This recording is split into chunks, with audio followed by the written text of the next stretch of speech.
Olá a todos, estamos começando a quarta aula do curso de PowerPoint 2010 do site Tecnologia Educa Brasil. Bom, a gente está na aba Arquivo, vou dar um clique na aba Arquivo e de novo por padrão, como não tem nenhuma apresentação aberta, ele vai abrir aqui no item Recente. Apresentações recentes, minha primeira apresentação, vou dar um clique aqui, ela está aberta, tá?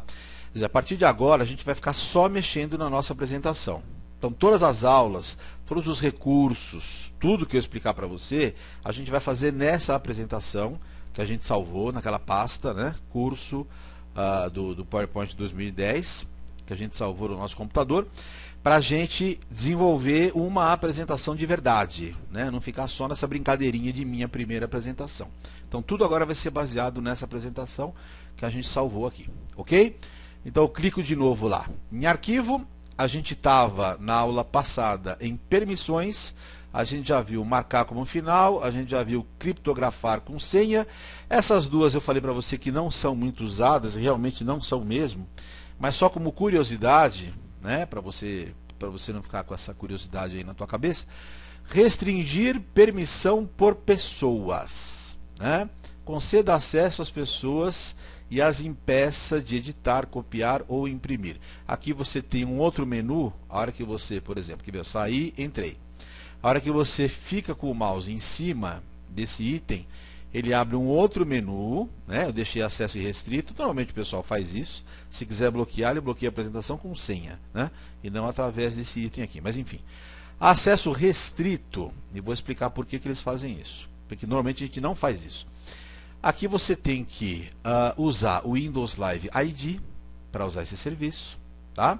Então você vai ser direcionado a um outro site, você vai preencher vários campos, etc. Vai selecionar aquelas pessoas que você quer que use a sua apresentação, etc.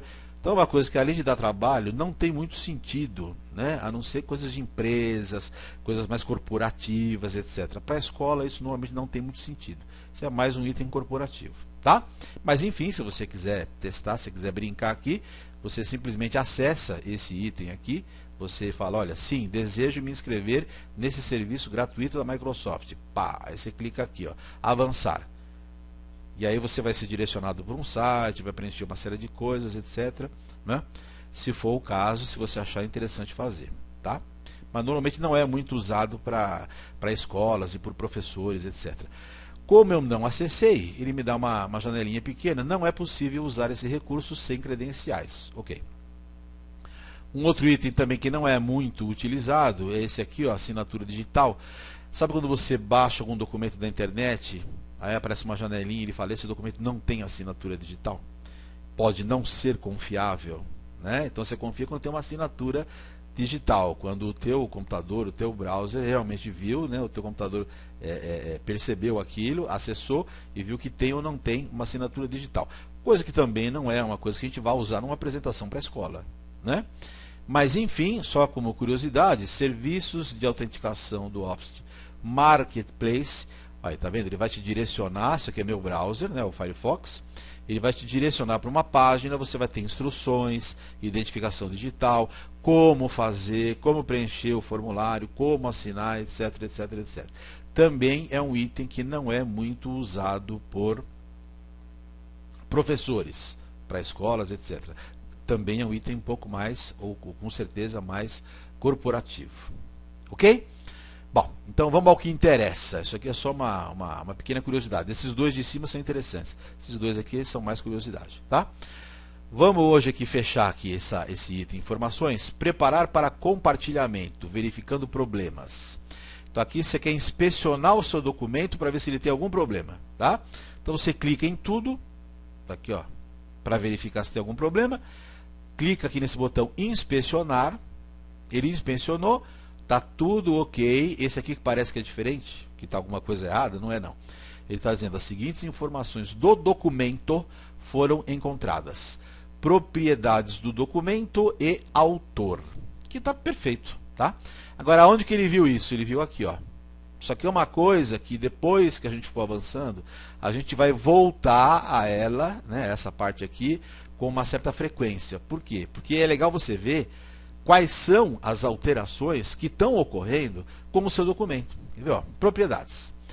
Tamanho, 38,8 KB, são kbytes, o K é 1000, se fosse mega seria 1 milhão, se fosse giga seria 1 bilhão, se fosse tera seria 1 trilhão, coisa que a gente não vai alcançar nunca, né, no PowerPoint. Mas à medida que a gente for fazendo a nossa apresentação, eu vou te dar uma noção, né, do que é o K, do que é o mega, se é muito, para quem não tem essa noção, né, para saber se é muito, se é pouco. Vai influenciar se for muito ou pouco? Sim, porque aí você vai colocar essa apresentação em algum lugar, ela vai demorar mais para carregar, ela vai eventualmente começar a travar a hora que você for passar.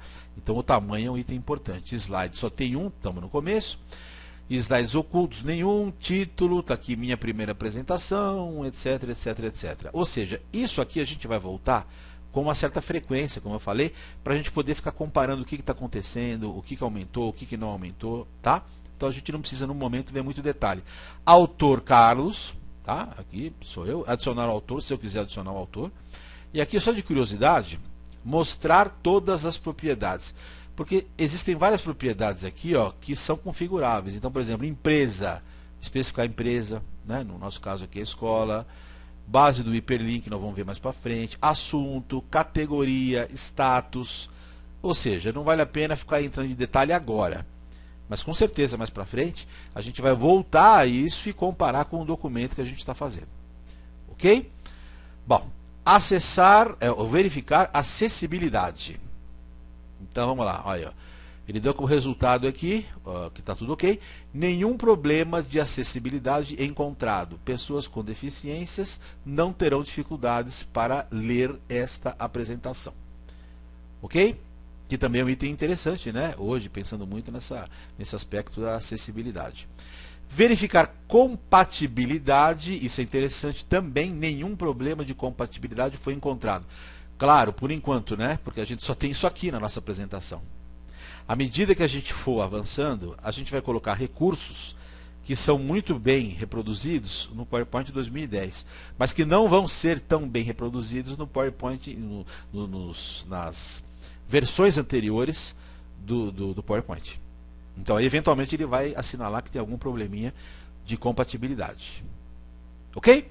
Bom, então essa é a aba, esse é o item, né, importante, item, informações. A gente vai voltar a ele com uma certa frequência, tá? Principalmente para ver essa brincadeira aqui de versões, de compatibilidade. Versões não, né? Versões não há nenhuma versão anterior desse arquivo, né? Isso aqui a gente vai confirmar à medida que a gente avançar no curso. Mas essa preparar para compartilhamento vai ser interessante a gente ficar vendo com uma certa frequência, voltar a isso, e também com uma certa frequência voltar às propriedades para ver como elas são alteradas, tá? Então, por exemplo, guarda aqui o tamanho 38,8 KB, e à medida que a gente for avançando na propriedade, na apresentação, colocando mais coisas na apresentação, você vai ver como esse tamanho, por exemplo, vai ser alterado significativamente e outros itens começarão a aparecer. Ok? Então, essa quarta aula era isso. Na próxima aula, a gente vai ver aqui o novo, o imprimir, o salvar e enviar, na nossa próxima aula, que é a quinta aula do nosso curso. Ok? Então, um abraço a todos. Tchau, tchau.